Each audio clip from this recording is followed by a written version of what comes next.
Sorry for the big delay in posting this episode, but my life has been one painful, long waiting game since my last video. I am back again for another update. It has been about 2 weeks since I did my last video update and a few things have happened, but once again, nothing really has happened.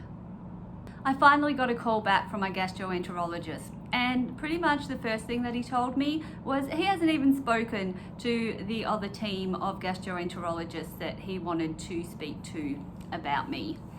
So I'm still waiting for him to do that, although he said that he would be doing that this week. But with him, who knows? But in the meantime, he asked me to start giving myself nighttime feeds. And he wants me to have 400 mils of formula every night. Now with this, I told him that I have tried nighttime and overnight feeds before, but I don't like them because I stay awake all night. I get so worried that I'm going to catch my tube while I'm sleeping or something's going to happen to it and I manage to rip it out. And there's also the problem that I still experience dumping syndrome. So I could be back and forth to the toilet for the whole night as well, which between those two things is not very conducive for sleeping. His response to this was take sleeping tablets. But did he offer to even give me a script for them? No, of course not. Not that I would have taken them anyway. After this conversation, and because I was quite mad with him once again, I decided that it is time for me to start looking for a new gastroenterologist. So when I went down to the city for work a few days after this, on my way down I stopped at my old doctor's surgery to ask them to give me a new referral to a completely different gastroenterologist, which they did. The next day I called this new gastroenterology practice and they asked me just to send through my referral and that they'd get back to me after they'd triaged my request in about a week or so. Now they actually called me the next day, which I thought was quite promising, and they did say that they can see that I was a pretty urgent case, but on the other hand, I am way too complex for them, and none of their gastroenterologists really know much about SMA syndrome, and none of them deal with Nasogastric J Tubes.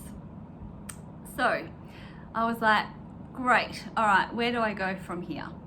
They then told me that one of their gastroenterologists decided to take things into his own hands a little bit, and I think that he really was trying to help, but it still would have been nice if he asked me this. And he called the hospital that I was in earlier this year and where I got my nasogastric tube from. I wasn't sure what to make of this, but they said that they called because they really thought that I needed continuity of care, which yes, to some extent I do agree with, but on the other hand, do you really want continual care from a care team that aren't very good? I don't think so. So anyway, they called the hospital that I was at and they spoke to the big man professor, who apparently he's going to call me in a few days. Well, it's been a few days and I haven't heard anything. So because I don't know how any of this will turn out going via the hospital care again, I've decided that while I'm still here in the city for work, that I'm going to go to yet another doctor's surgery, another one that I have been to for many years in my life, and get a different referral from them for another completely different gastroenterologist and see if I'll be able to get any help that way. I received a random letter in the mail about 2 weeks after my last update, and it was for me to have a telehealth appointment at the hospital where I got my NJ tube, and it was to see the iron deficient gastroenterology department. It was dated for 8 weeks' time. I was a bit confused by this letter because there's absolutely nothing wrong with my iron and I'm not iron deficient. So I didn't know why they wanted me to see someone about iron deficiency. I called the hospital to ask what this appointment was for, and they said it was for me to see the head man, the big gastroenterologist head of department, about my tube and about the referral that they had received from another gastroenterologist. I asked them if I could come and see him in person because all I wanted was for my tube to be taken out and that was it. And they said no. So I asked them, well, what's the point of a telehealth appointment? Because unless he's got magical powers and can pull out my tube through the phone, there's absolutely no point to any of that at all. I figured that I was stuck with that appointment and I may as well go with it because I don't trust that my own gastroenterologist will ever get back to me about anything. So I asked them if I could have an earlier appointment and they said no. The clinic only runs once every fortnight and they had given me the earliest possible appointment. It has now been 6 weeks since I first started filming this video and I am in exactly the same position as what I was when I first started filming. And surprise, surprise, my gastroenterologist has not called me. He's 4 weeks overdue from a follow-up phone call of when he wanted me to start the overnight feeds. I'm now up to 6 months of enduring my nasogastric tube. And that is treating me with a nasogastric tube is just not working for my body. It is still affecting everything that I do and is making working a full-time job very difficult. I'm spending so much time having to lie down on the couch just trying to ease some of the pain that my tube gives me.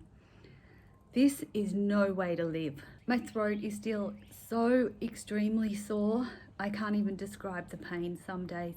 I've even had to go to the doctors and ask for a prescription anti-inflammatory medication because over-the-counter stuff, it just was not cutting it anymore. I'm even at the stage where some days I won't even give myself any formula at all because just touching the tube or having formula run through it makes the pain so much more intense. And on those days, I'm just not willing to put myself through that just to get a little bit of nutrition. There are also days when I can't eat as much as I want to, even if I'm hungry, because just swallowing even the softest of food or something liquid, the pain is so intense. Once again, I can't bear to put myself through that again. My tube is also starting to get some sort of growth on it as well, which I had to go and get medication from the doctor to try and get rid of that. And all of that was just because it's been in there for so long.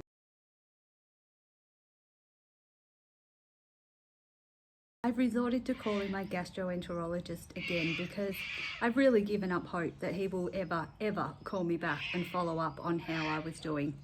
So I've managed to get a telehealth appointment in the next 2 days. He's not going to be happy with me that I haven't been doing the overnight feeds or that I haven't gained much more weight. He really needs to start listening to me and grant my request to remove this tube, please. He needs to accept that if he wants me to keep on trying feeds, then he needs to give me a J tube straight into my stomach. If he doesn't agree to that, then he needs to come up with some other form of treatment because I can't keep going on like this for much longer. It was finally the day for my telehealth appointment with my gastroenterologist. And a few days before this, my mum passed away. So I was in no mood for his BS.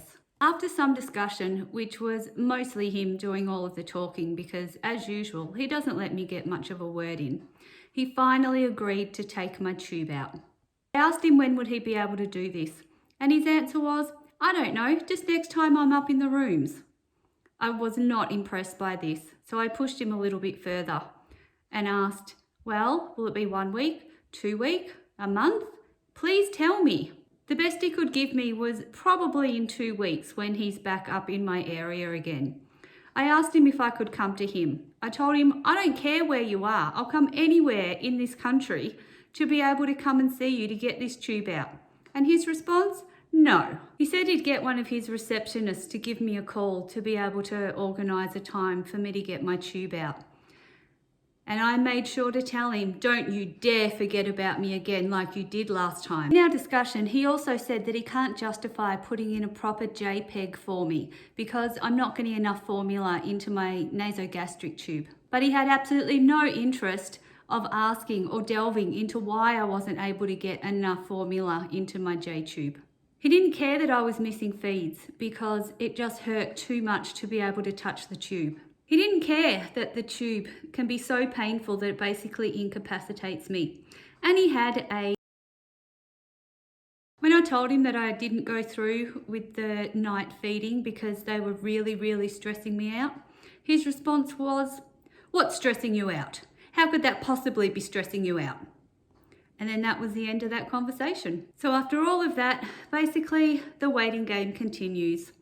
And hopefully he actually keeps to his word this time and does manage to take my tube out in hopefully a not very long time, because I've had enough, I've done my time, and I really need some relief from this.